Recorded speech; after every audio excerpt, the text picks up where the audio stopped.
Alhamdulillahi ala ihsani wa syukru lahu ala taufiqihi wa amtinani. Asyhadu an la ilaha illallah wahdahu la syarika lahu ta'ziman li sya'nih. Wa asyhadu anna Muhammadan abduhu wa rasuluhu da'ila ridwanih. Allahumma salli alaihi wa ala alihi wa ashabihi wa ikhwanih. Para hadirin dan hadirat yang dirahmati oleh Allah Subhanahu wa taala. Alhamdulillah, puji dan syukur kita panjatkan kepada Allah Subhanahu wa taala yang masih memberikan kita kesempatan untuk bisa bermajelis pada sore hari ini untuk saling mengingatkan, ya, terutama tentang musuh bebuyutan kita, yaitu iblis dan para pengikutnya, ya, yang cita-citanya adalah menjerumuskan kita dalam neraka jahanam, ya. Kita tahu bahwasanya dalam kehidupan ini kita menghadapi dua musuh yang besar. Yang pertama adalah musuh internal, yaitu hawa nafsu kita sendiri, dan yang kedua adalah musuh eksternal, yaitu iblis dan para pengikutnya, ya. Yang kita dianjurkan untuk berlindung dari dua musuh tersebut dalam setiap pagi dan petang, ya, di mana kita berlindung kepada min syarri nafsi wa min syarri syaitan, berlindung kepada bahayanya jiwa yang buruk dan juga bahaya syaitan. Allahumma fatiras samawati wal ard, alimal ghaibi wasyahada, rabb kulli syai'in malika, asyhadu an la ilaha illa anta, a'udzu bika min syarri nafsi wa syarri syaitani wa syirkih. Dalam riwayat yang lain, wa syarri syaitani wa syarakih. Itu adalah doa yang kita dianjurkan untuk membacanya setiap pagi dan petang, yaitu, ya Allah, aku berlindung kepada Engkau dari keburukan jiwaku, yaitu musuh internal, wa syarri syaitani, dan keburukan syaitan, wa syirkih, dan kesyirikannya, dalam riwayat wa syarakih, dan jerat-jeratnya atau para pengikutnya. Nah, pada kesempatan kali ini kita akan bahas tentang musuh eksternal yang berbahaya, itu iblis dan para pengikutnya. Sungguhnya Allah Subhanahu wa taala telah mengingatkan kita dengan firman-Nya, inna syaitana lakum aduwwun fattakhidhuhu aduwwa. Sungguhnya syaitan adalah musuh bagi kalian, maka jadikanlah syaitan adalah musuh kalian, ya. Innahu yad'u hizbahu liyakunu innama yad'u hizbahu liyakunu min ashabis sa'ir. Sungguhnya dia menyeru, ya, pengikutnya untuk menjadi penghuni neraka jahanam, itu untuk menemani dia dalam neraka jahanam. Bagaimana kisah iblis, ya? Kenapa begitu dendam kepada Adam dan keturunannya, kepada kita semua? Kenapa kita semua jadi target iblis untuk dimasukkan dalam neraka jahanam? Kisahnya ma'ruf, sebagaimana Allah sebutkan dalam banyak ayat dalam Al-Quran, bahwasanya iblis dahulu dikenal sebagai makhluk yang saleh, sampai para ulama khilaf apakah dia termasuk asalnya adalah golongan jin ataukah golongan malaikat. Khilaf di kalangan para salaf. Sebagian mengatakan iblis asalnya adalah dari malaikat, dan sebagian salaf mengatakan iblis adalah dari golongan jin. Meskipun pendapat yang lebih kuat bahwasanya iblis adalah dari golongan jin, sebagaimana firman Allah Subhanahu wa taala, kana minal jinni fa fasaqa an amri rabbih. Sungguhnya dia dari golongan jin, kemudian dia membangkang dari perintah Allah Subhanahu wa taala. Dan dia dari golongan jin karena kita tahu unsur penciptaan malaikat dan jin dan manusia berbeda. Kata Nabi sallallahu alaihi wasallam, khuliqatil malaikatu min nur, malaikat tercipta dari cahaya, wa khuliqatil jan min marijin min nar, dan jin diciptakan dari nyala api. Wa khuliqa Adam, dan Adam mimma wusifa lakum, diciptakan dari apa yang dijelaskan kepada kalian, itu dari tanah. Sehingga jin, iblis bukan dari kalangan malaikat tapi dari golongan jin. Namun kenapa bisa timbul khilaf? Ini pendapat sebagian salaf. Karena saking solehnya iblis, awalnya dia sangat apa? Soleh. Sehingga sampai ada sebagian salaf berpendapat dia dari golongan malaikat. Terlebih lagi Allah Subhanahu wa taala menyebutkan iblis dalam barisan jin, ya. Menguruskan iblis dalam barisan malaikat. Wa idz qala rabbuka lil malaikati wa idz qulna lil malaikati isjudu li adama fasajadu illa iblis. tatkala kami berkata kepada para malaikat, sujudlah kepada Adam, Allah katakan kami perintahkan kepada malaikat untuk sujud kepada Adam, maka fasajadu, semua malaikat sujud illa iblis, kecuali iblis. Seakan-akan iblis adalah bagian dari golongan apa? Malaikat. Artinya iblis dulu gaulnya sama malaikat. Gaulnya sama siapa? Malaikat. Saking solehnya. Sekian lama dia beribadah kepada Allah Subhanahu wa taala ya. Dengan takwanya, dengan kesolehannya. Tetapi semua itu berubah ketika Allah menghadirkan pendatang baru yang Allah langsung muliakan, yaitu Allah menciptakan Adam alaihissalam dengan Allah memberikan banyak kelebihan pada Adam. Di antaranya Adam diciptakan alaihissalam dengan kedua tangan Allah Subhanahu wa taala. Ya, ma mana'aka an tasjuda lima khalaqtu bi yadayya. Kata Allah Subhanahu wa taala, wahai iblis, apa yang menghalangimu untuk sujud kepada Adam yang aku ciptakan dengan kedua tanganku? Kemudian selain itu Adam alaihissalam diajarkan oleh Allah ilmu yang tidak diketahui oleh para malaikat. Wa 'allama Adam al-asma'a kullaha thumma aradahum 'alal malaikati faqala anbi'uni bi asma'i haula'i in kuntum shadiqin. Allah ajarkan ilmu kepada Adam yang para malaikat tidak tahu, Adam tahu. Jadi Adam dimuliakan dengan ilmu. Kemudian yang ketiga, Allah menyuruh para malaikat termasuk iblis untuk sujud kepada Adam. Rupanya hal ini menjadikan iblis hasad kepada Adam. Oleh karenanya dikatakan awwalu dzambin usiya fis sama al-hasad wa awwalu dzambin usiya Allah fil ardi al-hasad. Dosa pertama kali yang Allah dimaksiati di langit adalah karena hasad. Hasadnya iblis kepada Adam. Dan dosa yang pertama kali Allah dimaksiati di bumi adalah juga karena hasad, yaitu hasadnya Qabil kepada Habil. Inilah rupanya hasad ini menjalar ke dalam tubuh iblis, dan iblis tidak terima ketika dia disuruh sujud kepada Adam ya. Dia disuruh sujud kepada Adam. Maka ketika Allah menyuruh iblis sujud kepada Adam, malaikat sujud. Iblis tidak mau. Kemudian dia mengungkapkan isi hatinya, dia berkata, ana khairun minhu, saya lebih baik daripada Adam. Ngapain saya sujud kepada dia? Ya karena ya dia merasa hebat ya. Khalaqtani min nar wa khalaqtahu min tin. Engkau ciptakan dari api, sedangkan Adam engkau ciptakan dari tanah. Artinya ini pembahasan panjang, pernyataan iblis yang tidak benar, dan ini menggunakan kias yang fasidul i'tibar, tapi kita tidak bahas masalah itu. Tapi intinya saya cerita bagaimana awal mula iblis adalah makhluk yang saleh, taat beribadah kepada Allah entah berapa ratus tahun, entah berapa ribu tahun, Allah alam, tapi kemudian akhirnya dia pun berubah karena hasad yang tidak bisa dibendung dalam hatinya, yaitu dengki kepada Adam alaihi salam ya. Akhirnya ketika dia membangkang, maka Allah hukum dia ke dalam neraka jahanam. Karena dia membangkang, Allah hukum dia dalam neraka jahanam. Ketika dia dihukum dalam neraka jahanam, dia minta izin kepada Allah Subhanahu wa taala. Ya. Minta izin untuk menggoda Adam dan minta izin untuk menggoda anak keturunan Adam, ya. Kata iblis, "Anzirni ila yaumi yub'atsun." Ya Rabbku, tangguhkanlah kematianku sampai hari kebangkitan. Yaitu jangan matikan aku sampai hari kebangkitan. Kata Allah, qala innaka minal munzarin. Engkau termasuk yang ditangguhkan kematiannya. Jadi Allah izinkan iblis menggoda Adam dan juga menggoda keturunan Adam. Akhirnya mulailah iblis menggoda Adam. Adam sedang masuk dalam surga bersama istrinya, maka kemudian iblis menggoda Adam. Taib, iblis ini sebagaimana kita jelaskan adalah dari golongan jin, tetapi dia adalah jin yang panjang umur. Umurnya ditunda sampai hari kiamat. Adapun jin-jin yang lain meninggal. Jin-jin yang lain meninggal. Cuma kita tidak sampai berita kepada kita berapa umur jin biasanya. Kalau manusia biasanya kan 60 sampai 70 tahun. Kalau jin berapa umurnya kita tidak tahu. Tetapi hukum asal jin mati sebagaimana kita. Kita mati, mereka juga mati.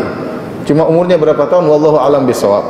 Yang ditangguhkan umurnya cumalah iblis.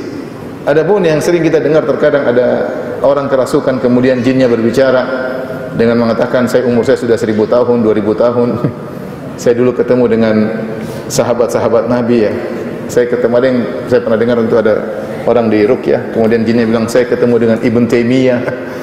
Ini kita bilang asal dalam para jin kadzub, mereka berdosa ya.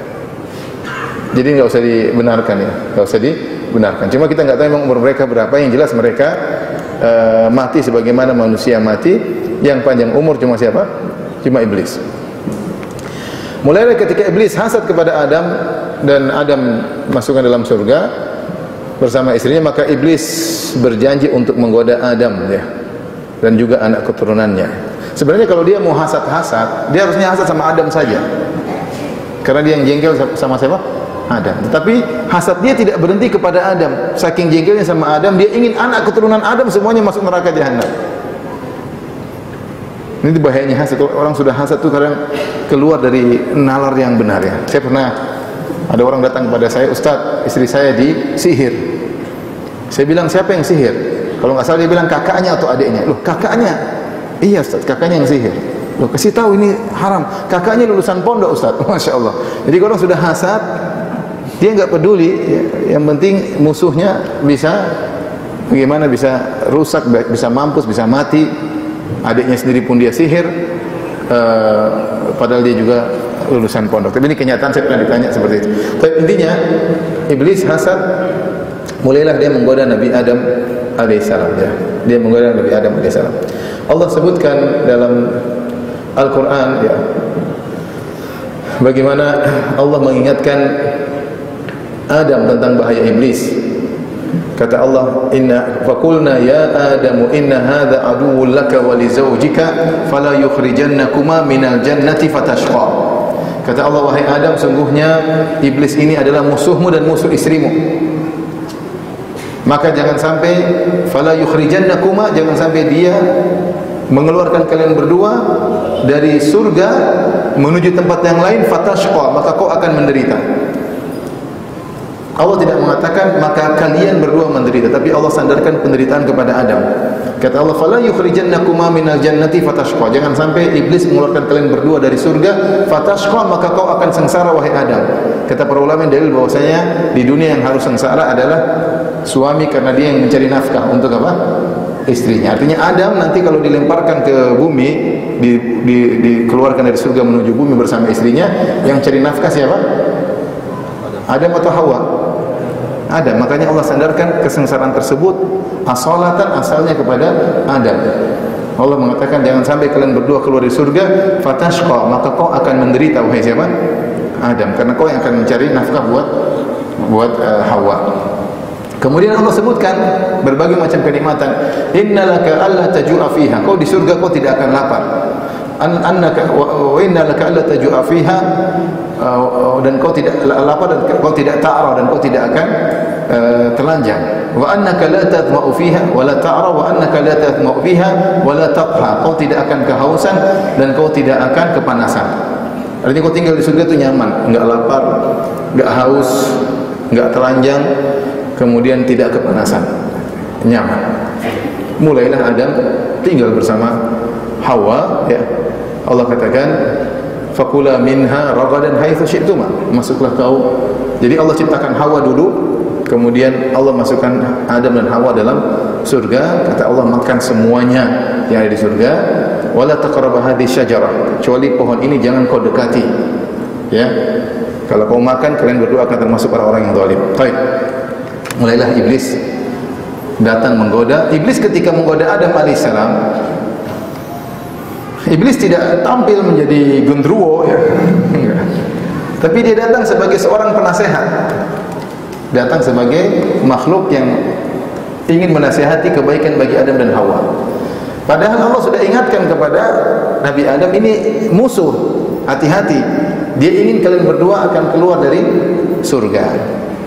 Tapi iblis, meskipun Adam sudah diingatkan bahwa iblis tidak putus asa. Dia tetap berusaha menggoda. Allah sebutkan bagaimana cara iblis menggoda. Iblis berkata, Allah berfirman, "Awaswasa lahuma syaitanu liyubdiya lahuma ma wuriya anhuma min sawatihima wa qala ma nahakuma rabbukuma an hadhihi syajarati illa an takuna malakaini aw takuna minal khalidin wa qasamahuma inni lakuma la minan nasihin fadallahuma bighurur. Maka fawaswasa iblis pun berwaswas, membisikkan pikiran jahat kepada mereka, ya, niatnya agar Adam dan Hawa menampakkan auratnya. Ini diantara propaganda syaitan, ingin Adam dan Hawa telanjang di mana? Di surga, ya. Jadi sebelumnya mereka tidak telanjang, entah ada yang mengatakan berpakaian, ada yang mengatakan pakai cahaya, tapi dengan kondisi yang baik, terhormat, berpakaian, ya. Iblis ingin Adam dan Hawa auratnya terbuka. Makanya di antara propaganda iblis adalah bagaimana anak-anak Adam ini suka membuka auratnya di hadapan umum, ya. Karena itu perkara yang menarik dan jadi tontonan yang menarik. Liyubdiyalahuma ma wuri'anhuma min sawatihima, agar mereka berdua menampakkan aurat mereka. Kemudian iblis berkata, wa qala ma nahakuma rabbukuma, sungguhnya Rabb kalian berdua tidaklah melarang kalian berdua an hadhihi syajarah, untuk memakan buah ini, illa an takuna malakaini aw takuna minal khalidin, kecuali, ya, agar kalian berdua tidak menjadi malaikat dan agar kalian berdua tidak menjadi kekal dalam surga. Jadi iblis menggoda Adam dari sisi poin titik lemahnya Adam. Bagaimana ketika Allah Subhanahu wa taala menjelaskan tentang nikmat surga kepada Adam, innalaka alla tajua fiha wa la ta'ra wa annaka la tadma'u fiha wa la tadha. Sungguhnya kau di surga kau tidak akan lapar, tidak akan haus, dan kau tidak akan telanjang, dan kau tidak akan kepanasan. Allah tidak mengatakan kau tidak akan mati. Allah tidak mengatakan kau tidak akan mati. Poin ini dijadikan sisi godaan iblis kepada Adam. Makanya iblis nawarkan, kau kan enak di surga. Kalau kau ingin hidup lama, ingin abadi, makan tuh buah. Karena Allah tidak mengatakan kau tidak akan mati di surga. Namanya orang sudah nikmat, masuk surga dengan penuh kenikmatan. Apa yang diinginkan? Ingin kekal dalam kenikmatan tersebut. Nah, ini tidak dijelaskan oleh Allah kepada Adam. Maka poin ini yang dijadikan pusat godaan iblis. Iblis tidak mengatakan kalau kau makan buah ini akan tambah kenikmatan, akan tambah istri, akan tambah rumah, enggak. Iblis mengatakan kalau kau makan buah ini kau akan kekal. Kemudian iblis menamakan buah ini dengan syajaratul khuldi, pohon kekekalan. Yang namakan siapa? Iblis.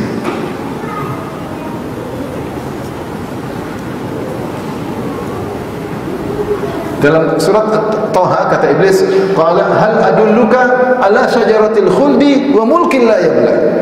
Wahai Adam, ya Adam, hal adulluka, maukah aku tunjukkan kepada engkau ala syajaratil khuldi, pada sebuah pohon kekekalan, wa mulkin la yabla, dan kerajaan yang tidak akan sirna. Nah, ini dari sisi ini. Jadi iblis tidak bicara ngalor ngidul, dia ketika menggoda fokus. Ini poin lemahnya Adam, karena Adam ingin apa? Kekal. Jadi iblis pintar, iblis tahu masing-masing kita mana titik kelemahan kita. Iblis tahu. Sebagaimana iblis tahu Adam pasti pengin yang ini, pengin kekal. Hal adulluka ala syajaratil khuldi, maukah aku tunjukkan kepada engkau kepada suatu pohon al-khuldi, yaitu pohon yang namakan pohon khuldi siapa? Iblis. Padahal pohon itu tidak mengekalkan, tapi iblis namakan. Wa mulkin la yabla, dan kerajaan yang tidak akan sirna. Kalau kau makan ini selesai.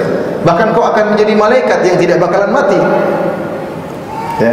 Illa an takuna malakaini aw takuna minal khalidin. Kalau kau makan jadi malaikat atau kau akan kekal selamanya. Kemudian iblis bersumpah, wa qasamahuma. Iblis pun bersumpah kepada Adam dan Hawa, inni lakuma la minan nasihin. Sungguhnya aku ini benar-benar pemberi nasihat kepada kalian berdua.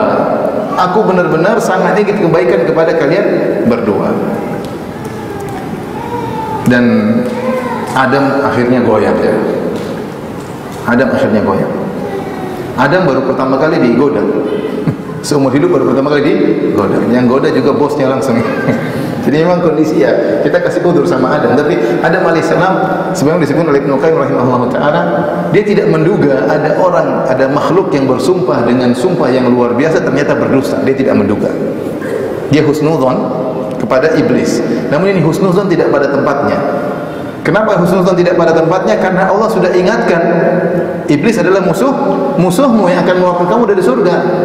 Tetapi iblis, saya ini ingin baik sama kalian berdua. Saya ini niatnya baik. Ini lakum minan nasin. Iblis sampai apa? Iblis menyatakan dengan penekanan yang banyak. Kalau kalian antum mengerti bahasa Arab, pertama wa qasamahuma, pertama dia bersumpah. Ini artinya demi Allah. Ini sungguhnya aku. Ini lakuma laminan nasihin. Sungguhnya aku ini fokus buat kalian dan benar-benar aku ingin berbuat baik kepada kalian. Aku ini benar-benar pemberi nasihat kepada kalian. Jadi dia demi Allah benar-benar aku ini pemberi nasihat. Oh, Adam berondong dengan berbagai macam gombalnya apa? Iblis. Bisa jadi terbetik dalam Nabi Adam alaihissalam sebagaimana terbetik kepada zuriyahnya, kepada keturunannya. Ini pelanggaran tapi Allah Maha Pengampun. Ini pelanggaran tapi Allah Maha Pengampun. Akhirnya bergejolak apa yang ada dalam hati Adam. Akhirnya Adam pun makan. Fa'akala minha. Adam dan Hawa pun makan. Fabadat lahuma sawatuhuma. Maka tampaklah kedua aurat keduanya. Fatafiqa yakhsifani alaihima min waraqil jannah. Maka mulailah mereka berdua mengambil daun kemudian menutupi aurat mereka.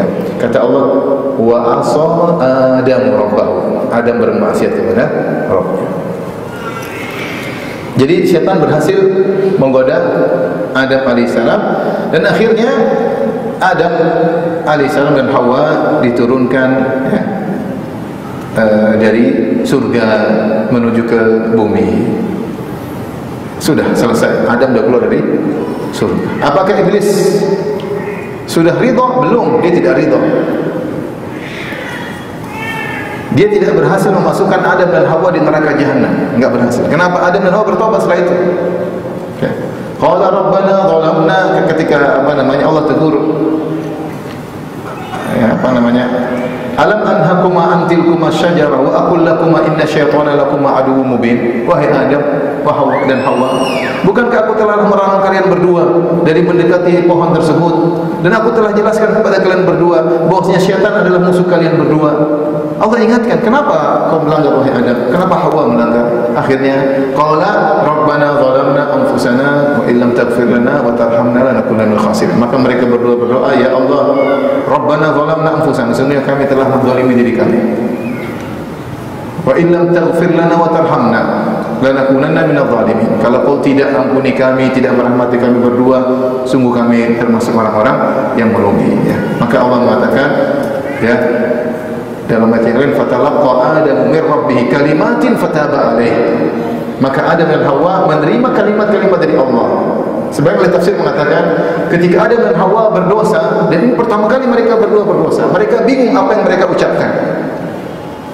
Ini dosa terus bagaimana? Apa yang harus mereka ucapkan? Maka Allah ilhamkan, ajarkan bagaimana cara bertobat. Fatalaqqa Adamu min rabbih kalimat. Maka Adam pun menerima kalimat-kalimat dari Rabbnya, yaitu Rabbana zalamna anfusana. Allah ajarkan kepada Adam bagaimana cara bertobat. Ya Rabb kami, sungguhnya kami telah menzalimi diri kami ya. Wa illam taghfir lana, kalau kau tidak ampuni kami, wa tarhamna, tidak merahmati kami, lanakunanna minadh dhalimin, maka kami termasuk orang yang zalim. Kata Allah, fataba alaih. Maka Adam pun diterima taubatnya oleh Allah Subhanahu wa taala. Meskipun Allah menerima taubat Nabi Adam alaihissalam, tapi ada dampak maksiat yang dia lakukan. Sebagaimana kalau Allah putuskan, maka dia harus turunkan di bumi bersama istrinya Hawa. Namun diterima taubatnya. Iblis tidak terima, tidak puas. Adam tidak bisa masuk neraka, seorang nabi. Maka dia ingin anak keturunannya masuk neraka jahanam. Dalam ayat yang lain Iblis berkata kepada Allah Subhanahu wa taala, "Qala ara'aitaka hadzal ladzi karramta 'alayya la in akhartani ila yaumil qiyamati la ahtanikanna dzurriyyatahu illa qalila." Kata Iblis, "Ya Allah, lihatlah ini orang yang kau muliakan daripada aku, Adam ini, yang kau muliakan, lebih memuliakan dia daripada aku. Kalau kau izinkan aku untuk ditunda kematianku sampai hari kiamat, lihat aku akan bawa menjerumuskan anak keturunannya ke dalam neraka jahanam kecuali hanya sedikit yang selamat." ya, kecuali sedikit yang selamat. Dalam ayat yang lain kata iblis, qala fa bima aghwaytani la aqudanna lahum siratal mustaqim. Karena kau telah memutuskan aku sesat ya Rabb, la aqudanna lahum siratal mustaqim, thumma la atiyannahum min baini aydihim wa min khalfihim an aymanihim an shama'ilihim wa la tajidu aktsarahum syakirin. Aku akan nongkrong menggoda mereka, la aqudanna lahum siratal mustaqim. Aku akan nongkrong menghalangi mereka dari jalanmu yang lurus. Dimanapun mereka berjalan, aku nongkrongi mereka, aku tongkrongi mereka. Tsumma la'atiyannahum min baini aydihim, aku akan goda mereka dari depan. Wa min khalfihim, dari belakang, wa an aymanihim, dari kanan, wa an syama'ilihim, dari kiri. Wa la tajidu aktsarahum syakirin, dan kau akan dapati kebanyakan mereka tidak bersyukur. Siapa mereka yang dimaksud? Anak keturunan sama Adam. Oleh karena kita semua ini anak keturunan siapa? Adam. Kita ini semua target iblis. Kita semua target iblis. Setiap kita target iblis. Antum, saya, semua target iblis untuk masuk neraka jahanam. Maka waspada, jangan merasa pede. Musuh yang kita hadapi tidak mudah, ya. Iblis dan anak buahnya, ya. Baik. Dari situlah, ya, inilah sejarah singkat tentang iblis, kenapa dia hasad dan kenapa dia ingin menjerumuskan kita, ya. Sehingga dia dendam kepada Adam alaihissalam dan dia dendam kepada anak keturunan Adam, itu dendam kepada kita semua, ya. Makanya Allah Subhanahu wa taala telah mengingatkan Adam alaihissalam sebagaimana Allah ingatkan kita. Allah ingatkan Adam, ya, inna hadza aduwwun laka wa li zawjika fala yukhrijannakuma minal jannati fatashqa. Wahai Adam, sesungguhnya iblis adalah musuhmu dan musuh istrimu. Jangan sampai dia mengeluarkan kalian berdua dari surga, maka engkau akan sengsara. Demikian juga Allah telah ingatkan kepada kita, alam ahad ilaikum ya bani Adam alla ta'budu syaitan innahu lakum aduwwum mubin. Bukankah aku telah ingatkan kepada kalian wahai anak-anak Adam, jangan sembah syaitan, sesungguhnya dia adalah musuh yang nyata. Allah juga berfirman dalam surat Al-A'raf, ya bani Adam la taftinannakumus syaitan la yaftinannakumus syaitanu kama akhraja abawaykum minal jannah yanziru anhuma libasahuma liyuriyahuma sawatihima. Wahai anak-anak Adam, jangan sampai kalian terfitnah oleh syaitan sebagaimana syaitan telah berhasil memfitnah kedua nenek moyang kalian. Yanzi'u anhuma libasahuma, sesungguhnya syaitan telah berhasil melepas baju dari ayah dan ibu kalian, nenek moyang kalian. Liyuriyahuma sawatihima, untuk memperlihatkan mereka kepada mereka aurat mereka.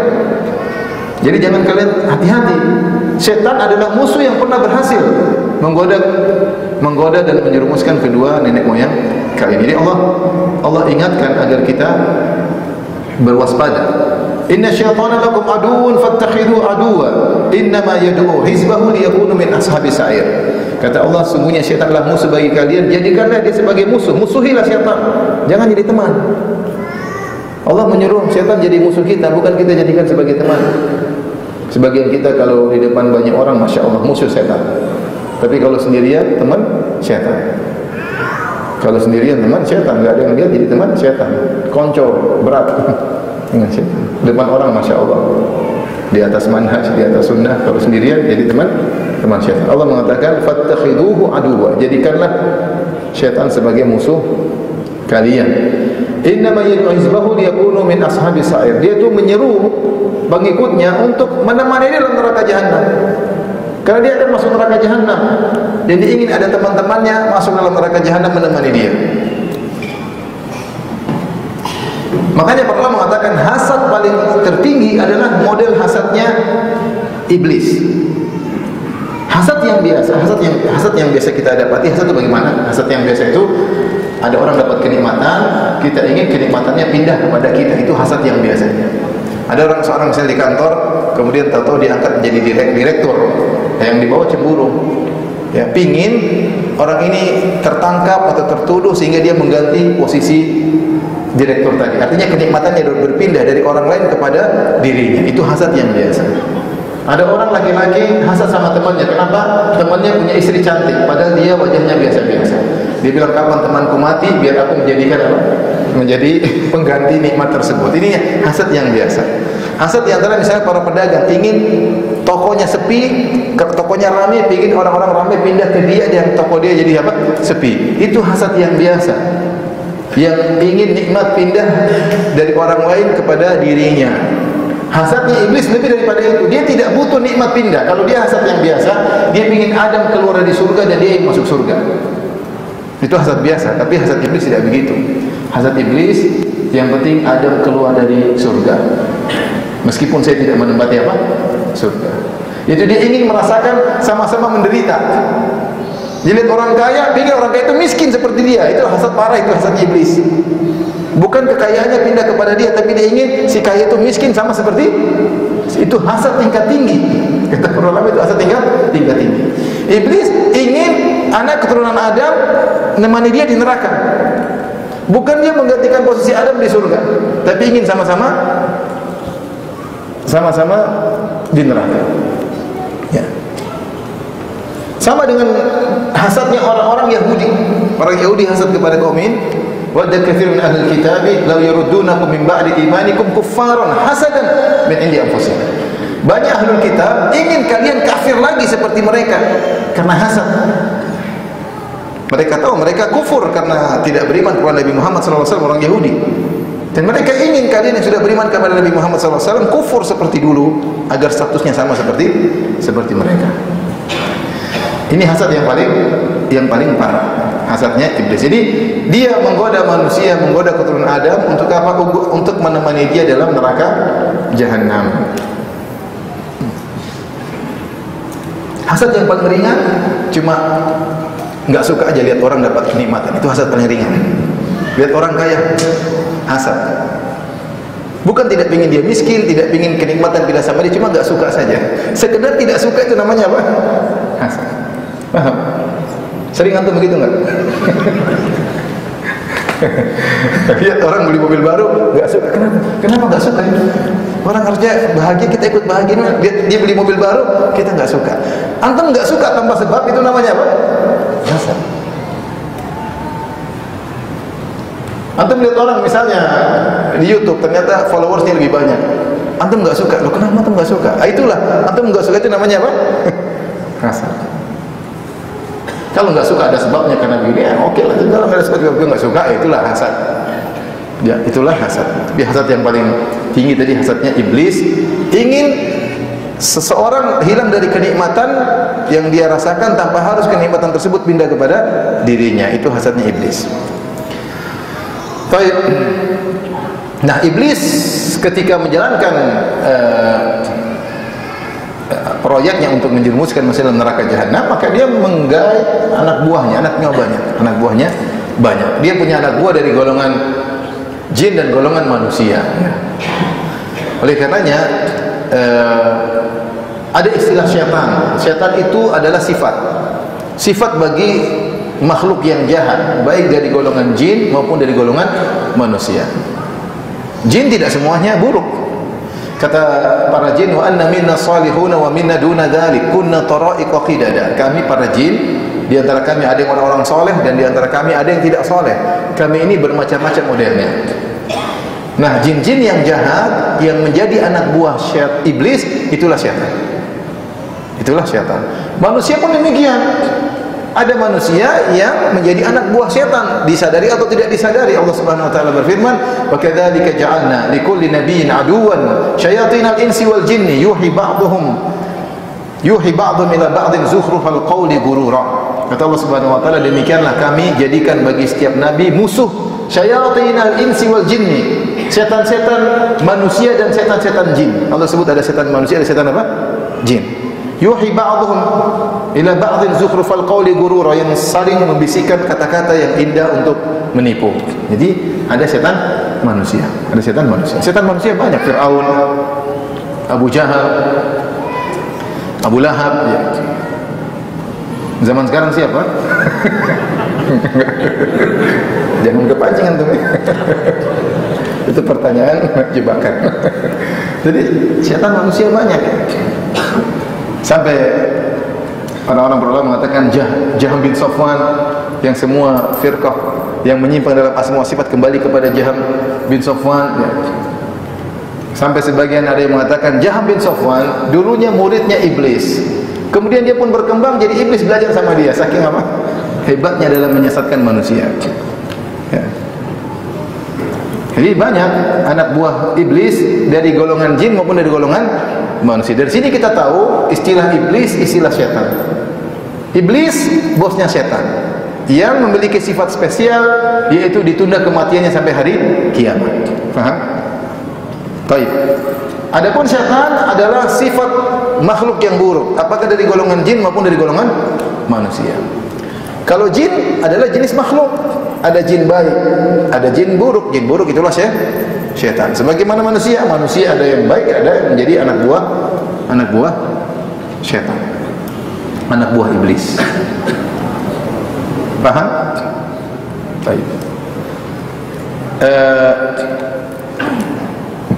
Dan akhirnya syaitan dengan anak buahnya menggoda anak-anak Adam, dan akhirnya banyak anak-anak Adam yang masuk dalam neraka jahanam ya.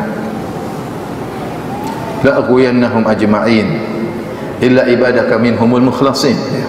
Aku akan menyesatkan mereka semua kecuali hamba-hambamu yang ikhlas atau yang dipilih oleh engkau. Kebanyakan manusia akan masuk neraka jahanam.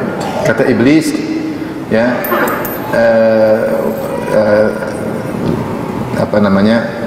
kata iblis ya, la aqudan lahum siratal mustaqim thumma la atiyannahum min baini aydihim min khalfihim an aymanihim wa syama'ilin wa la tajidu aktsarahum syakirin. Dan kau akan dapati kebanyakan mereka tidak bersyukur. Kebanyakan anak Adam tidak bersyukur, itu akan masuk neraka jahanam.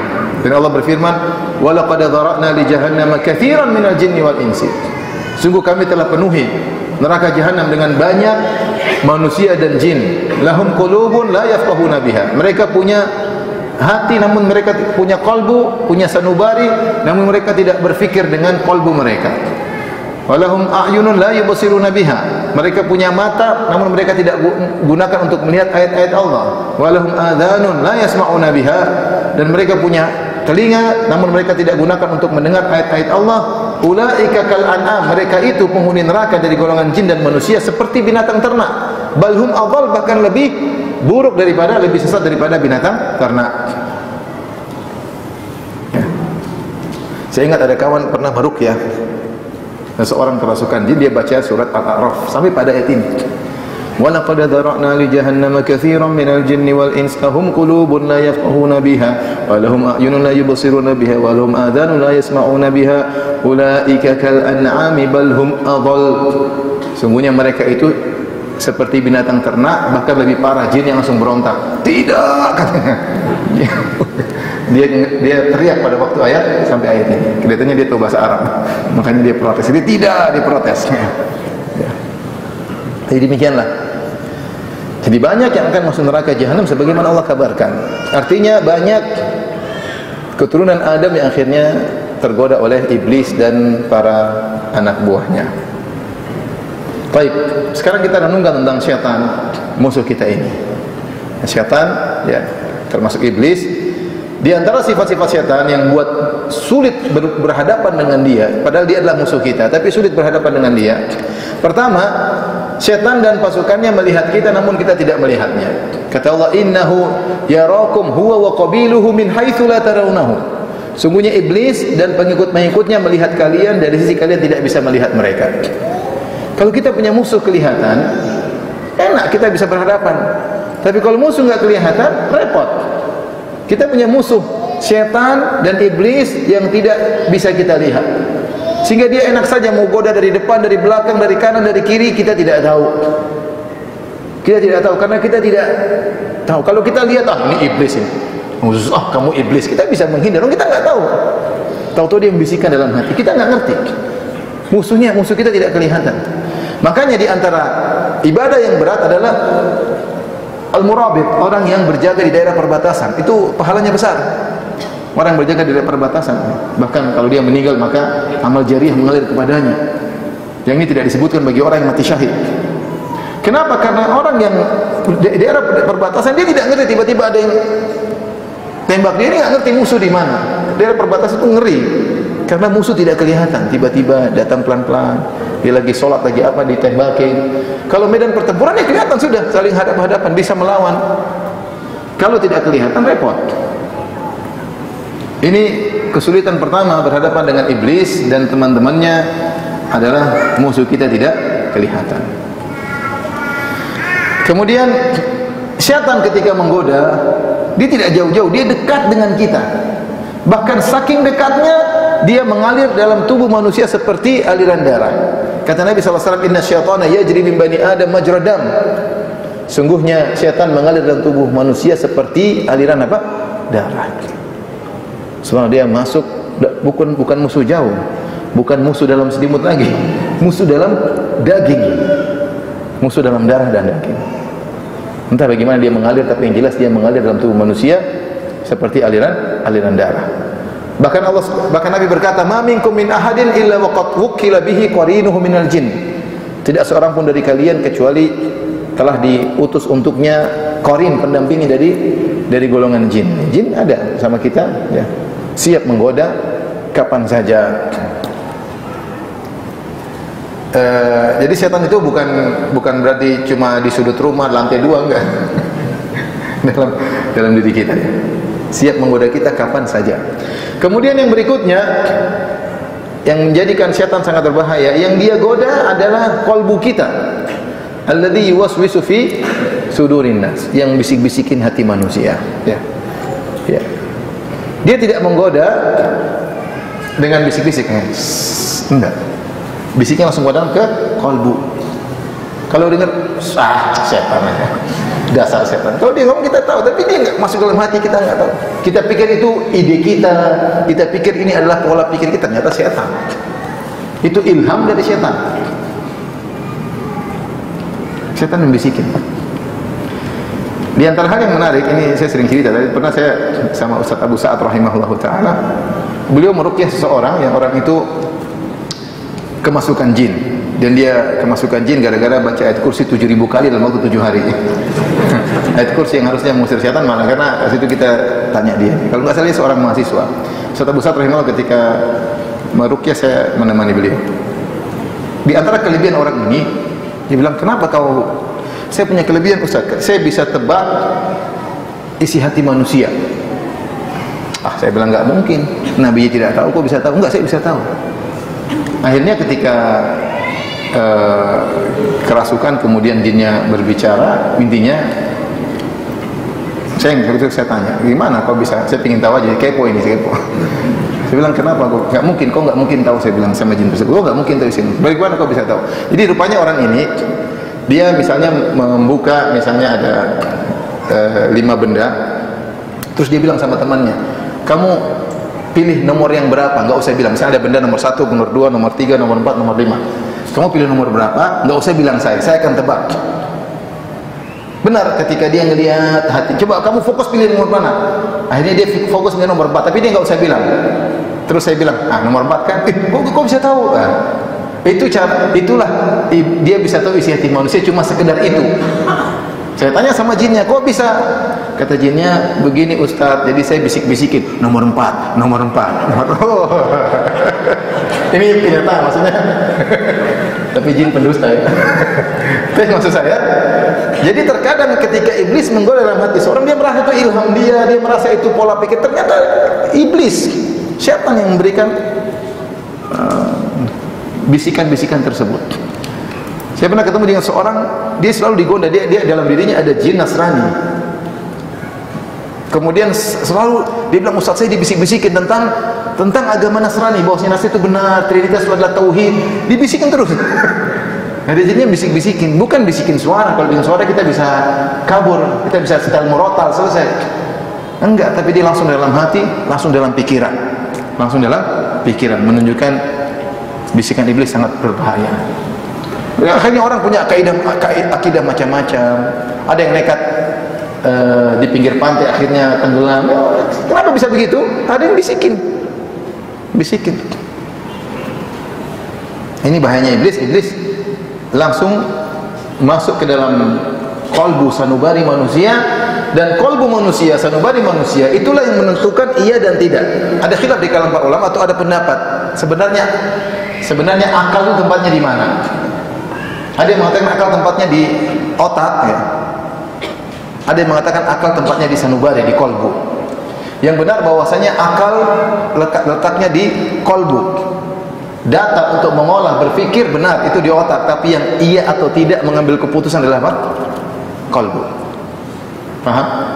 Otak ini untuk data, tapi untuk iya atau tidak, lakukan atau tidak, maju atau mundur, yang menentukan adalah kolbu. Nah, inilah yang dibisikkan oleh iblis. Kemudian di antara bahayanya musuh kita ini, setan tidak pernah lelah menggoda. Kita kenal ada makhluk namanya malaikat. Malaikat, kata Allah, la yasamun, la yafturun, yusabbihuna al-laila wan nahara, la yafturun. Malaikat bertasbih kepada Allah siang dan malam dan tidak pernah capek. Tercipta dari cahaya yang energinya tidak pernah habis. Subhanallah. Tidak makan dan tidak minum. Kita makan, energi kita habis. Malaikat diciptakan, sekali diciptakan energinya nggak pernah habis. Jadi Allah menciptakan dengan sumber energi yang luar biasa. La yafturun, tidak pernah capek. Beribadah kepada Allah, la yasamun, tidak pernah bosan. Kita capek, kita lelah, kita bosan, sehingga terkadang Rasulullah ajarkan kepada kita variasi dalam ibadah agar kita tidak bosan. Dan Rasulullah menyuruh kita sedikit-sedikit, yang penting berkesinambungan agar tidak bosan. Karena kalau terus-terus bisa jadi bosan, ya. Kata Ibn Abbas, kana yatakhawwalu Nabi sallallahu alaihi wasallam bil mau'idhah. Rasulullah SAW kasih nasihat juga tidak terus-terusan. Rasulullah selang-seling supaya tidak bosan. Itu sifat manusia, bosan. Dan sifat manusia letih. Syaitan termasuk makhluk yang tidak capek untuk menggoda. Sampai syaitan dalam sebagian riwayat tidak tidur siang. Kata Nabi, qilu fa inna syaitana la yaqil. Tidurlah siang karena syaitan tidak tidur apa? Siang. Kenapa? Dia tidak mau tidur siang, dia menggoda terus. Kesempatan untuk mengajak orang-orang ke dalam neraka jahanam. Dalam hadis kata Nabi sallallahu alaihi wasallam, inna syaitana qa'ada li ibni adam bi atruqih. Sungguhnya syaitan itu nongkrong di jalan anak Adam dengan semua jalannya. Dia mau ke masjid, ada syaitan yang menggoda. Dia mau berjihad, ada syaitan yang menggoda. Dalam hadis disebutkan ketika seorang yang berjihad, maka syaitan bilang, kalau kamu berjihad nanti anakmu mati, istrimu nanti kamu mati, anakmu bagaimana, siapa yang ngurus? Kalau kau mati, istrimu bagaimana, dinikahi laki sama laki-laki lain, akhirnya hartanya diambil. Mobilmu yang kamu baru beli dipakai sama laki-laki lain. Akhirnya dia nggak jadi berangkat. Dia mau berhaji, aduh kamu mau haji nanti uangmu itu bisa dikembangkan buat bisnis, buat anak. Akhirnya haji nanti 2 tahun lagi deh, tunda. Padahal dia sudah punya duit. Semua, dia mau apapun, ada setan yang menggoda. Dia mau hijrah, kamu hijrah ditinggal teman-temanmu. Kamu berhijrah nanti susah loh, hijrah nggak gampang tuh. Ada yang baru keluar dari instansi riba sekarang jadi tukang bakso. Kamu mau jadi kayak gitu, akhirnya nggak jadi. Dia mau bersedekah, nanti kamu miskin. Asyaitonu ya'idukumul faqr, nanti kamu miskin, dan macam-macam. Jadi syaitan tidak pernah lelah dalam menggoda manusia, dan dia tidak punya kerjaan lain. Kalau antum kan kerjaannya banyak kan? Ada yang jadi ini ya, syaitan kerjaan cuma goda manusia, nggak ada kerjaan lain. Tidak ada kita baca sejarah syaitan jadi petani, syaitan jadi nggak ada. Syaitan kerjanya cuma goda kita, nggak ada kerjaan lain. Repot, kita punya musuh yang fokus, tidak ada kerjaan lain. Kalau musuh tersebut punya banyak kerjaan, mungkin dia lalai, dia letih, mungkin dia istirahat, mungkin ini enggak. Dia enggak ada kerjaan lain kecuali menggoda manusia.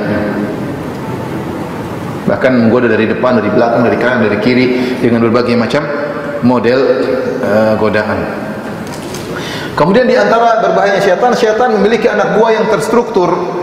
Dalam hadis kata Nabi SAW, inna iblis yadhu arsyahu alal ma' thumma yab'athu sarayahu. Sungguhnya iblis meletakkan singgasananya di atas air, kemudian dia mengutus anak buahnya. Fa'adnahu minhu manzilatan a'dhamu fitnah. Yang paling dekat kedudukannya dengan iblis adalah yang paling besar fitnahnya. Yaji'u ahaduhum, maka salah seorang syaitan, syaitan bukan seorang ya. Maka ada syaitan yang datang, anak buahnya, kemudian dia berkata, fa'altu kadza wa kadza. Wahai iblis, dia lapor, dia sudah menggoda, dia lapor. Ya iblis, saya sudah begini. Fa yaqulu ma sana'ta syai'an. Kau belum bikin apa-apa. Masih. Jadi syaitan nyinyir, apa itu? Iblis nyinyir. Tsumma yaji ahadun fayaqulu, kemudian datang salah seorang, salah satu setan datang laporan berkata, "Ma taraktu hatta farraqtu bainahu wa baina imra'atihi." Aku terus goda itu lelaki sampai dia ceraikan istrinya. Qala fayudnihi minhu, maka iblis pun dekatkan orang setan tersebut kepadanya, wa yaqulu ni'ma anta, ente setan yang hebat, ente setan yang hebat. Jadi iblis ketika melepaskan anak buahnya untuk menggoda terstruktur. Dia lepaskan, mereka ada laporan, bukan asal kerja enggak ya. Ada laporan ke iblis, kamu gimana? Kamu gimana? Ah, kamu enggak beres. Belum. Ah, ini kamu hebat.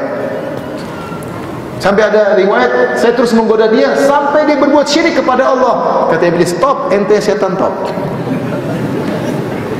Jadi terstruktur, bukan ngawur enggak. Apa namanya? Menggoda dengan terstruktur. Baik, ini gambaran tentang bahayanya setan. Sekarang kita mencoba mengenal jerat-jerat setan. Gimana setan menjerat manusia? Nah, pertama dijelaskan oleh Ibnu Qayyim rahimahullahu taala, setan itu melihat kecenderungan seseorang, maka dia menggoda dari sisi kecenderungannya. Jika dia melihat seseorang kelihatannya cenderung kepada ibadah, bertakwa kepada Allah, maka setan menggoda dia dari sisi berlebih-lebihan. Sikap ekstrim, dibuat dia ekstrim. Harusnya dia sudah pada derajat yang bagus, dibuat ekstrim agar berlebih-lebihan. Makanya Nabi sallallahu alaihi wasallam ketika hajian, Rasulullah SAW ingin melempar jamarat, maka Rasulullah SAW mengambil beberapa kerikil. Kemudian Rasulullah SAW taruh di telapak beliau, kemudian Rasulullah SAW tampakkan kepada para sahabat. Kata Nabi SAW, "Bimithli haula'i farmu iyyakum wal ghulu fa inna ahlaka man ma ahlaka man kana qablakumul ghulu." Kata Nabi, hati-hatilah kalian dari sikap berlebih-lebihan. Lemparlah seperti kerikil-kerikil ini, jangan besar-besar. Cukup ukurannya segini, kata Nabi SAW. Dan janganlah kalian berlebih-lebihan dengan melempar dengan kerikil yang besar.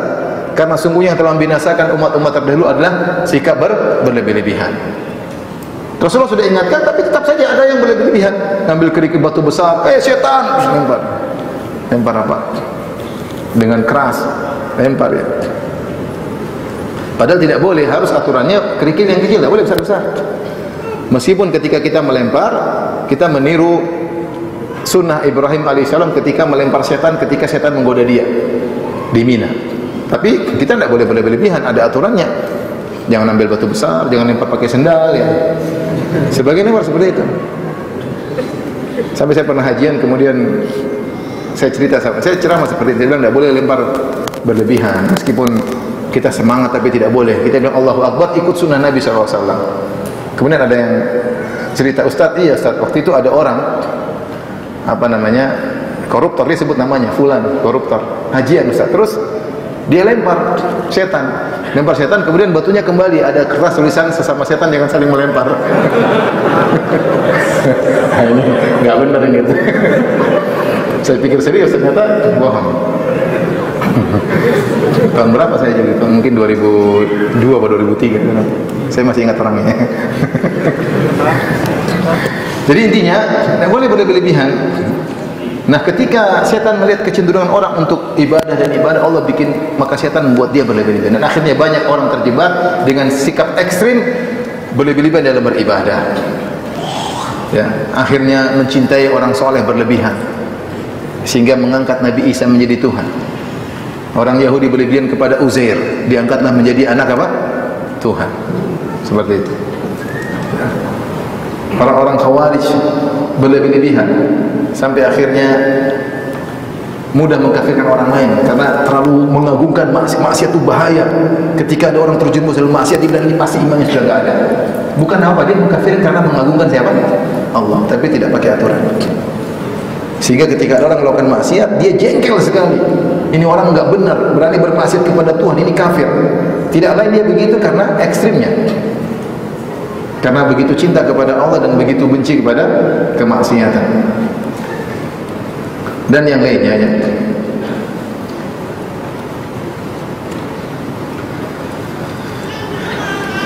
Dan banyak orang terjebak dari sini. Jadi setan menggoda dari sisi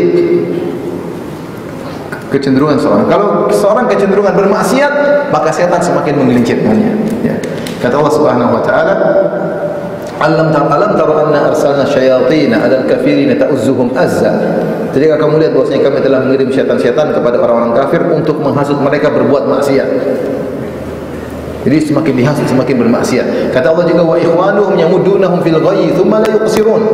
Syaitan menggoda manusia, wa ikhwanuhum, dan teman-teman syaitan dari golongan manusia ikut-ikut menggoda, terus menyemangati maksiat, tsumma la yuqsirun, dan mereka tidak malas-malasan dalam menghasut, memprovokasi untuk bermaksiat. Makanya kita lihat setan manusia lebih semangat daripada setan jin, karena setan jin tidak kelihatan.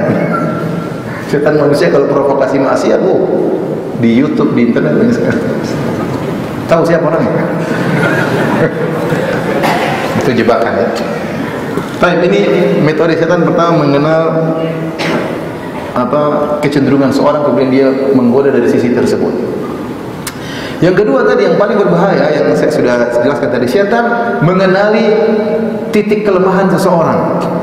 Orang ini digodanya bagaimana, orang ini digodanya bagaimana. Makanya Ibnul Jauzi menulis buku Talbis Iblis. Bagaimana iblis menggoda orang soleh, bagaimana iblis menggoda ulama, bagaimana iblis menggoda. Disebutkan karena setan sudah berpengalaman. Setan sudah berapa tahun hidup? Sudah banyak, dan dia pengalaman dia banyak, wawasan dia banyak. Bagaimana menggoda ini, bagaimana menggoda ini, bagaimana menggoda ini. Ustaz gimana digoda? Bisa pejabat dengan digoda gitu. Nah, kalau ini kamu kasih jabatan, korupsi dia nggak mau. Kalau dikasih cewek, KO. Yang ini dikasih cewek, astagfirullah. Dikasih duit, setan tahu mana yang KO dengan duit, mana yang KO dengan cewek, mana yang KO dengan jabatan. Setan tahu. Kenapa? Dia sudah berpengalaman. Dia tahu titik kelemahan mana. Ini dia akan lemah di sini. Bagaimana tadi iblis tahu Adam lemahnya di sini. Dia, maksud saya iblis cerdas. Lihat, Allah mengatakan kepada Adam, wahai Adam, kalau kau masuk surga, kau tidak akan lapar, tidak akan haus, tidak akan telanjang, tidak akan kepanasan. Tapi Allah tidak bilang kau akan kekal. Tidak disebut. Maka iblis tahu, Adam ini pasti dia ingin kekal dalam kenikmatan tersebut. Maka dia goda dari sisi itu. Nah, kita ini, aduh, sisi lemah kita banyak. Nah, kalau Adam cuma satu, kita sisi lemahnya apa? Banyak. Digoda dengan cewek, KO. Jangankan cewek cantik, cewek separuh-separuhnya sudah KO. Apalagi cewek cantik kan ini. Dia kata. Jangan yang jabatan tinggi-tinggi, jabatan kecil aja bertengkar, ribut. Mau jadi direktur apa? Direktur kantor kecil udah ribut. Belum kalau direktur kantor besar. Ribut kadang-kadang masalah. Kadang ribut gara-gara jadi mudir pondok. Ini mudir pondok yang duitnya nggak ada, ribut kadang-kadang. Setan menggoda. Dan banyak ya, ustaz juga ada godanya tersendiri. Para audiens juga ada godanya sendiri. Masing-masing ada godaan. Maka seorang bertakwa kepada Allah Subhanahu wa taala. Jadi setan tahu titik kelemahan seorang. Di antara jeratan setan adalah menghiasi maksiat. Setan telah bersumpah, la uzayyina lahum fil ardi, ya Allah, sungguh aku akan menghiasi maksiat bagi anak keturunan Adam. Aku akan hiasi maksiat. Maksiat itu dihiasi sehingga nampak sangat indah. Contoh Allah sebutkan bagaimana setan menipu manusia seperti ketika dalam perang Badar. Kata Allah, wa izayyana lahum syaitanu a'malahum wa qala la ghaliba lakumul yawma minan nasi wa inni jaru lakum. Ketika setan menghiasi kepada Abu Jahal dan teman-temannya, la ghaliba lakumul yawm, kalian tidak bakalan kalah. Kalian 1000 orang, kaum muslimin cuma 300, kalian enggak bakalan kalah. Wa inni jaru lakum, dan aku akan menolong kalian. Padahal bohong. Dia menghiasi sehingga orang terpedaya dengan jumlahnya, ternyata Abu Jahal kalah, mati dalam peperangan tersebut. Ini contoh. Wa zayyana lahum asy-syaitanu 'ala a'malihim fasaddahum 'anis sabil. Allah sebut dalam ayat seperti bagaimana Ratu Bilqis, ya.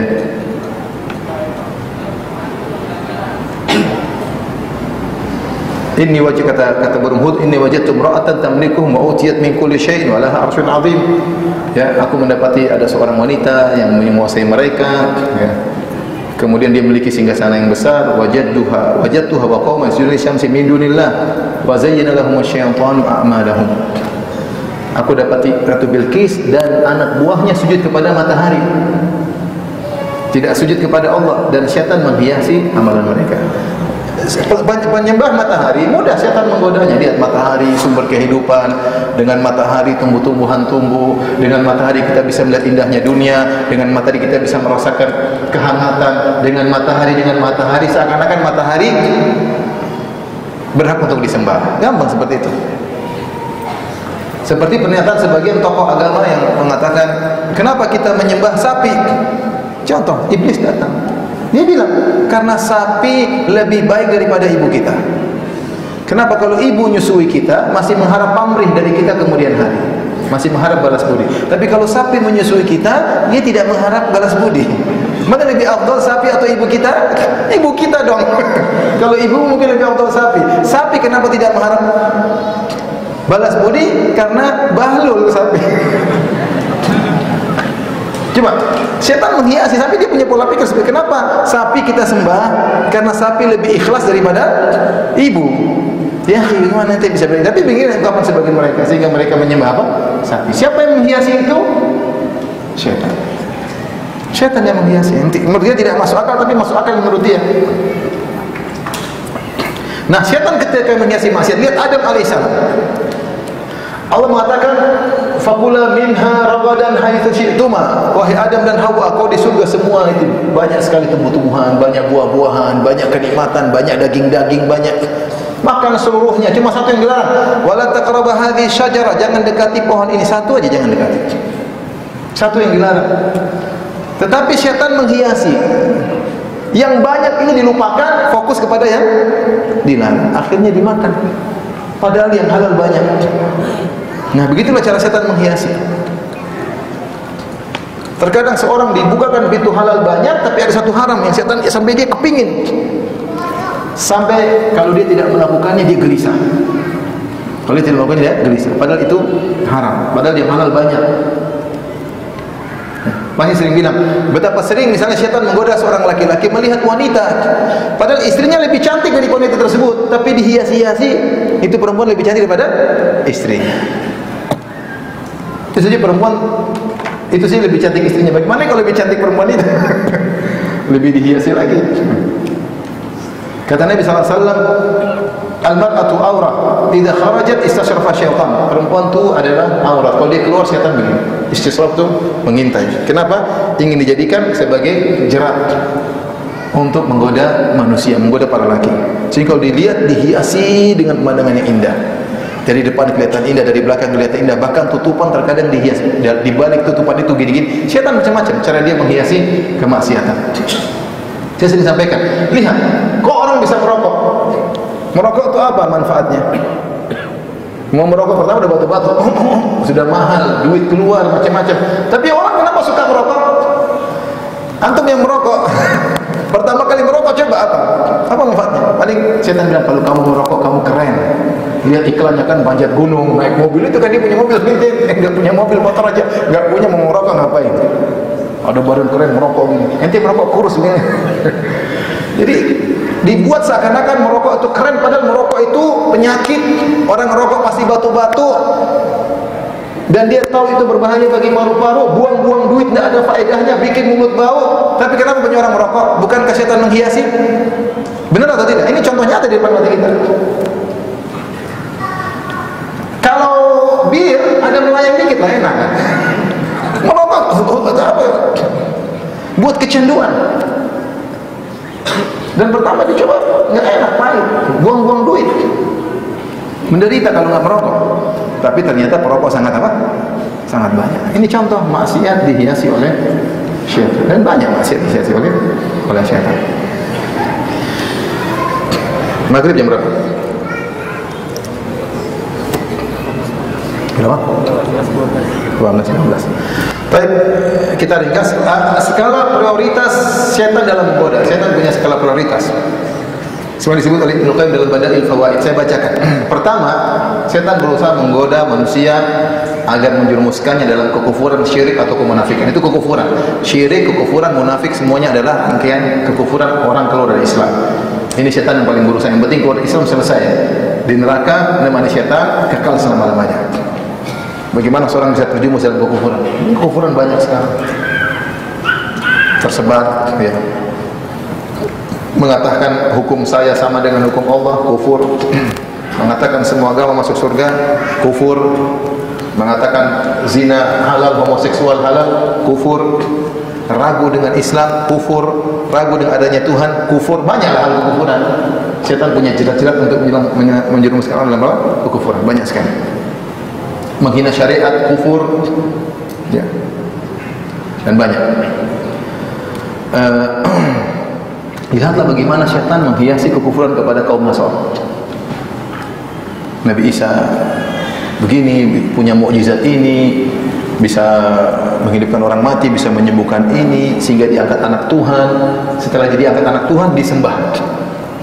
Seandainya dianggap anak Tuhan, cuma pada derajat itu masih mending, tapi disembah, dimohon. Taib, saya tanya sama antum, yang orang Nasrani berapa miliar di dunia ini? Banyak atau tidak? Banyak. Kekufuran banyak, yang menyembah patung, yang menyembah pohon. Tadi saya baru ngobrol sama seseorang di sini, ada orang yang suka menyembah patung atau pohon. Menyembah patung, menyembah pohon. Masih ada di zaman sekarang, ya. Menyembah sapi, enggak logis, tapi setan intinya menjerumuskan pada kekufuran dengan berbagai macam cara, sehingga yang tidak masuk akal menjadi masuk akal bagi akal mereka, dan itu banyak. Kemudian kalau tidak berhasil menjerumuskan orang dalam kekufuran, maka setan menjerumuskan dalam bid'ah. Kenapa bid'ah? Karena bid'ah orang melakukannya, dia enjoy melakukannya, dia tidak merasa berdosa. Kalau dia tidak merasa berdosa, sulit untuk meninggalkannya, dan ini namanya dosa yang argonya berjalan. Kenapa? Karena dia tidak merasa berdosa. Kalau orang maksiat, dia masih rasa berdosa. Saya salah, ya. Suatu saat dia mungkin mau kembali. Tapi kalau dia merasa itu baik, dia tidak bakalan berhenti. Kata Sufyan Ats-Tsauri, al-bid'atu ahabbu ila iblis minal ma'siyah. Bid'ah lebih dicintai oleh iblis daripada maksiat. Al-ma'siyatu yutabu minha, orang bermaksiat masih orang bertobat darinya. Wal bid'atu la yutabu minha, adapun bid'ah orang tidak bertobat darinya. Ya, setan senang ini bid'ah, kan dia rutinitas melakukan bid'ah dan dia tidak merasa bersalah, sementara dosa terus mengalir. Makanya di antara firman Allah, amilatun nasibah, orang-orang yang beramal letih, capek beramal, ya nasibah, letih, capek, taslan naron hamiyah, masuk dalam neraka jahanam. Capek beribadah ini, beribadah. Orang Khawarij, orang Khawarij luar biasa ibadah, puasa, salat, kemudian berjihad. Tahu-tahu kata Nabi, hum kilabu ahlin nar, anjing-anjing neraka. Orang yang bid'ah, kasihan kalau bid'ah, udah bid'ah aneh-aneh kan. Yang zikir sambil joget-joget, capek atau tidak? Capek tuh. Tarik kanan dari kiri, loncat-loncat, ada di YouTube sini. Capek kita. Waduh, kalau kita yang gitu. Tapi dia kenapa dia merasa ibadah? Ya. Disuruh bertobat, dia enggak bertobat, dia merasa itu nyaman. Dia merasa itu ibadah. Ngeluarin duit banyak-banyak. Kalau tidak berhasil terjerumus dalam bid'ah, dimasukkan dalam dosa-dosa besar. Dosa besar dengan berbagai macam modelnya. Setan bikin godaan, kata setan, lakukan saja, Allah Maha menerima taubat seorang hamba. Seperti perkataan teman-teman saudara-saudara Yusuf, ya. Uqtulu Yusuf aw itrahuhu ardhan yakhlu lakum wajhu abikum wa takunu min ba'dihi qauman salihin. Ketika kakak Yusuf 10 orang berdiskusi, kita di Yusuf ngapain nih? Sudah dua cara, kita bunuh atau kita buang dia sehingga ayah kita bisa fokus ngurusin kita. Yusuf sudah enggak ada lagi. Setelah itu kita taubat. Itu iblis yang datang kepada kakak-kakaknya Yusuf, dia juga yang datang sama kita. Enggak apa-apa, sekali ini habis ini taubat, habis ini naik haji. Korupsi sekali, habis ini naik haji. Allah Maha Pengampun. Akhirnya ketika kita lihat Allah, ingat Allah Maha Pengampun, nekat kita bermaksiat. Sebagaimana kakaknya Yusuf, sudah bunuh saja atau buang saja, wa takunu min ba'dihi qauman salihin. Habis ini jadi orang saleh, selesai. Kan yang ditinjau yang terakhirnya. Akhirnya Udah maksiat aja nanti habis. Kamu nggak berhenti dari instansi riba? Aduh belum bisa. Nanti deh. Kalau sudah pensiun saya berhenti. Cuma bukan berhenti, diberhentikan. Sama terkadang seorang bersandar dengan tauhidnya, dia merasa bertauhid di atas sunnah, sehingga dia menerjang riba, zina. Yang penting saya bertauhid. Yang penting kalau saya bertauhid, insya Allah tauhid bisa menghilangkan dosa-dosa saya. Ataupun kalau saya masuk neraka tidak kekal. Oh, ini. Ya, akhirnya kalau dulu para sahabat bertauhid, mereka bermaksiat, justru mereka semakin tauhidnya tinggi, semakin takut kepada Allah, bukan menggampangkan. Saya pernah dengar cerita seorang ustaz, dia ngajar orang bertemu dengan seorang sudah lama, orang itu kalau salah bertato atau apa, kamu kok begini? Yang penting saya bertauhid. Ini enggak benar. Nanti bertauhid artinya konsekuensi tauhid takut kepada Allah. Takut kepada Allah, bukan malah banyak bermaksiat. Kalau tidak bisa dosa-dosa besar, dijatuhkan dalam dosa-dosa kecil. Digampang-gampang dosa-dosa kecil. Pandangan melihat yang haram, nonton YouTube, nonton film, dosa kecil. Tapi melotot dosa-dosa repot. Nonton seri-seri, seri 1, seri 2 drama Korea berseri-seri. Satu judul drama Korea berapa seri? Jangan kalau kurang nggak tahu. Maksiat cewek-cewek situ, yang perempuan lihat laki-laki terbiasa, mata jadi biasa ngelihat maksiat. Lihat orang ciuman memperlukan, akhirnya maksiat jadi biasa. Tidak ada kebencian pada maksiat, bahkan cinta sama maksiat. Ya, kita sebenarnya dosa kecil, memandang dosa kecil. Tapi dosa kecil kalau berulang-ulang jadi banyak.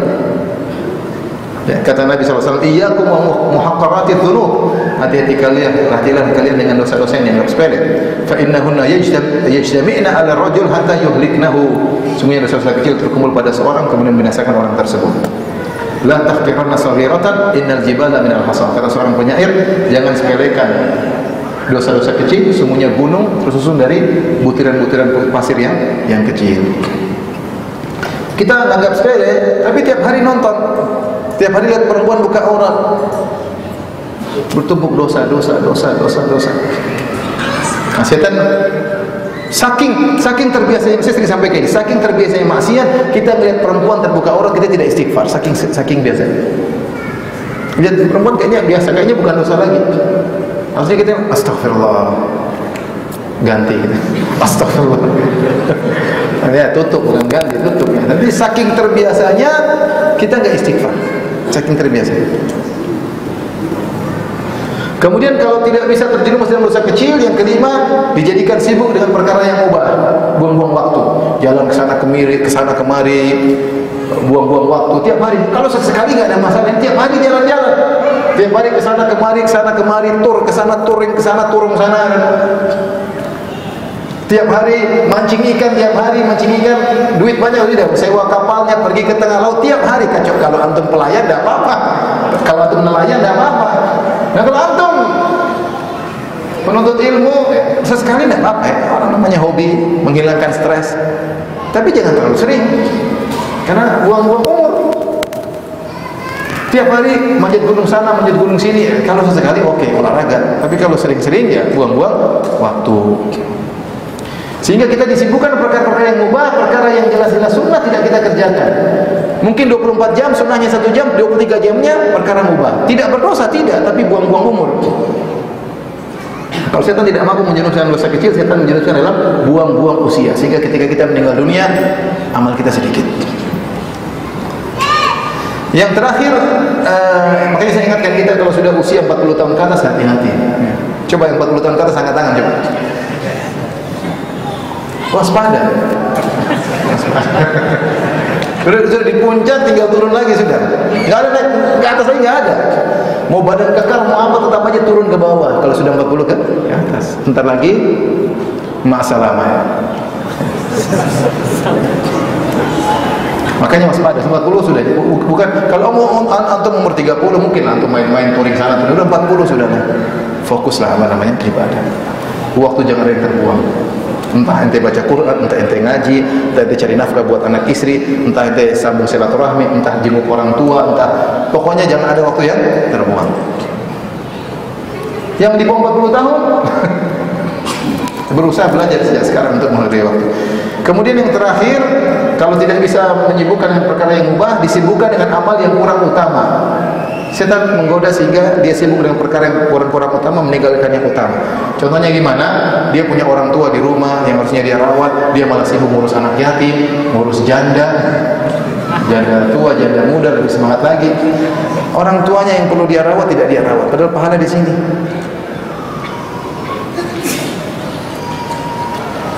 Sehingga yang lebih fokus, harusnya dia fokus, dia malah terlupakan. Ini contoh ya. Untuk seorang misalnya dia rajin sholat malam tapi sholat subuh ketiduran melulu, ini salah. Sholat subuh lebih afdal daripada sholat malam. Dia punya hutang tidak bayar-bayar, tapi dia sedekah sana sedekah sini. Lah gimana? Hutangmu kamu lebih utama untuk apa? Lunasi. Itu wajib. Ya, sementara ini kamu tidak. Ini contoh, maksudnya banyak hal yang setan ingin membuat kita lupa. Seorang wanita sibuk ngaji sana ngaji sini, sama suaminya tidak taat. Mana lebih afdal, taat kepada suami atau ikut ngaji? Saya bukan jawaban dari ibu-ibu. Ibu-ibu mana lebih afdal, taat sama suami atau ikut pengajian saya? Lebih afdal taat sama suami. Jangan sampai ikut pengajian sana sini, tiap hari pengajian 3 kali, sama suami tidak taat, membangkang, angkat suara. Nah, ini salah ini.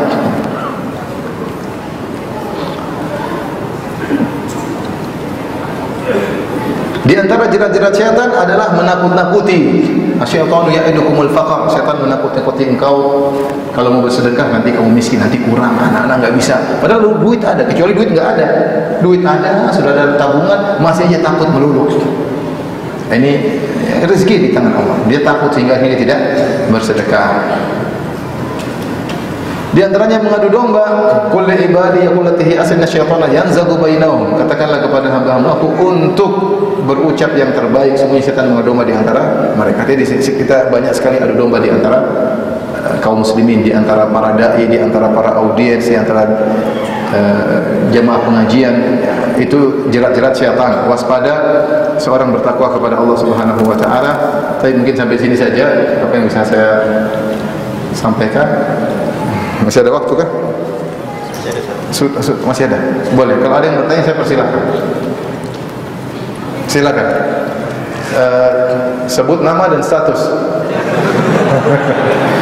Sebut nama siapa? Kasih mic. Ya.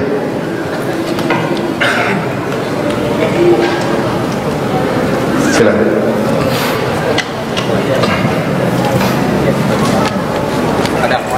Boleh. Ya. Saya bawakan mic-nya ke belakang. Assalamualaikum warahmatullahi wabarakatuh. Salam warahmatullahi wabarakatuh. Perkenalkan, Bapak ini sudah meninggal. Oh, alhamdulillah. Pertanyaan saya, Saya pikir jomblo platinum. pertanyaan saya Ustaz, kan Adam dan Hawa dan Iblis itu kan sama-sama awalnya dari surga. Kemudian adakah diciptakan ada pasangannya? Apakah iblis juga ini diciptakan berpasangan dan memiliki anak Ustaz? Dan kemudian iblis ini apakah hanya sendiri terus Ustaz?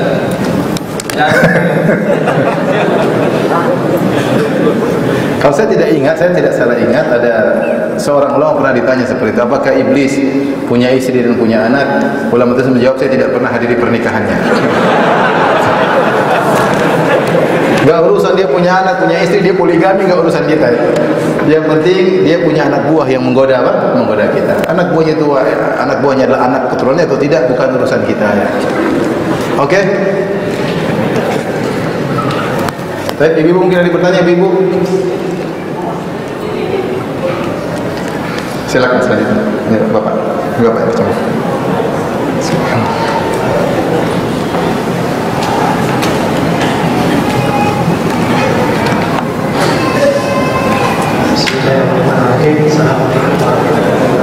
Waalaikumsalam warahmatullahi wabarakatuh. Saya Agus, umur sudah 40 tahun lagi. Masya Allah.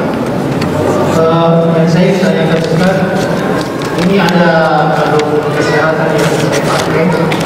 Cincin, kalung apa cincin? Kalung. Oh, kalung, iya. Ya. Baru-baru saya dapat di YouTube pertanyaan, bagaimana hukum memakai kalung yang seperti yang bisa istilahnya kesehatan atau mengobati penyakit. Iya. Dan jawaban Ustaz itu yang berhubungan dengan tauhid, ini termasuk hal yang Syirik. syirik tidak boleh. Mungkin kalau dari Ustaz sendiri bagaimana jawabannya? Jawaban saya dia harus dicek secara kesehatan. Kalau memang sebagian alat yang benar-benar mengeluarkan inframerah dan dipakai dan itu direkomendasi oleh para dokter yang ahli dan itu benar-benar, maka itu bukan jimat. Tetapi kalau tidak terbukti secara kesehatan, maka sebaiknya kita jauhi ya. Tapi kalau bisa terbukti secara kesehatan, sebenarnya orang terkadang asal ngomong aja ini batu giok kalau dipakai nanti bisa menghilangkan penyakit, ternyata tidak ada bukti secara kesehatan. Tapi kalau secara bukti secara kesehatan benar diperiksa, nanti ada gelombang ini, ada sinar inframerahnya, kalau itu terbukti maka tidak jadi masalah. Tapi kalau hanya yang ngomong penjualnya doang, sebaiknya ditinggalkan. Karena ini Ustaz, menurut beberapa testimoni, ada yang beberapa penyakit itu setelah pakai ini, alhamdulillah dengan wasilah ini. Coba saya lihat, bisa dilihat. Ini salah satu produk saja Ustaz. Iya.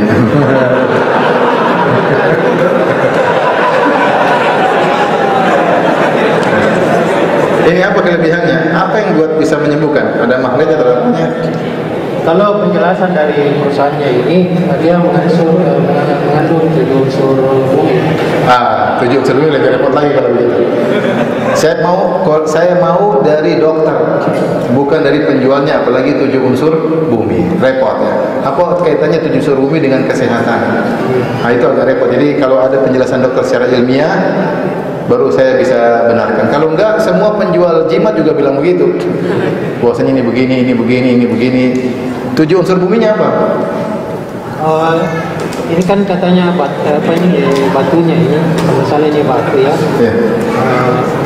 Mempunyai ion-ion. Lah seperti itu harus dicek. Apakah batu ini terdiri atas 7 unsur bumi, 7 unsur buminya apa, dan kesehatan apa? Ini perlu dicek semuanya. Kalau tidak, mending ditinggalkan.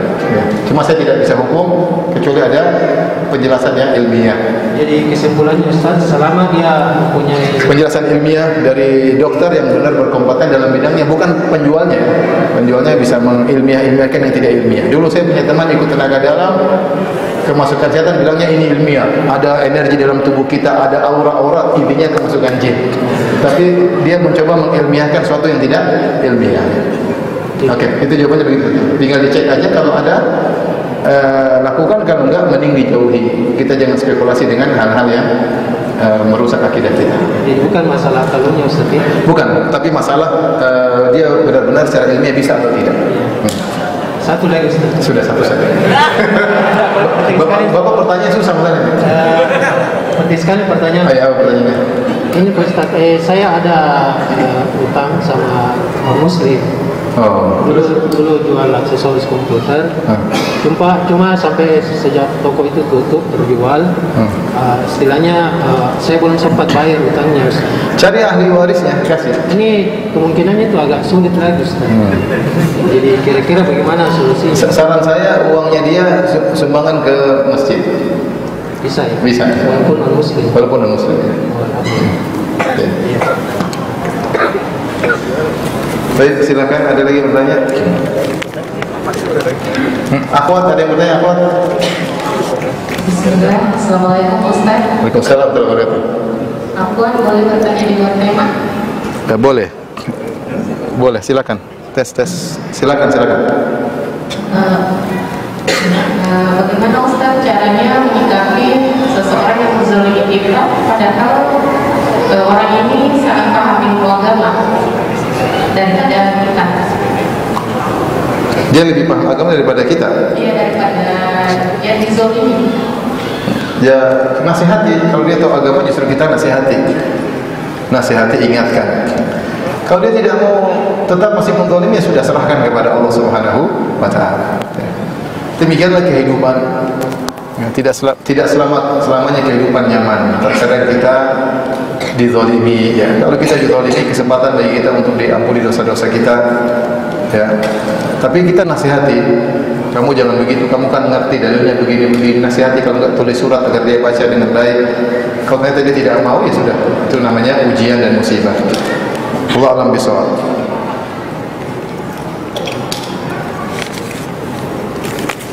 Masih ada waktu? 3 menit. Kalau mungkin sampai sini saja, karena 3 menit lagi salat maghrib, kita cukupkan sampai sini. Kalau lebihnya saya mohon maaf. Wabillahi taufiq wal hidayah. Assalamualaikum warahmatullahi wabarakatuh.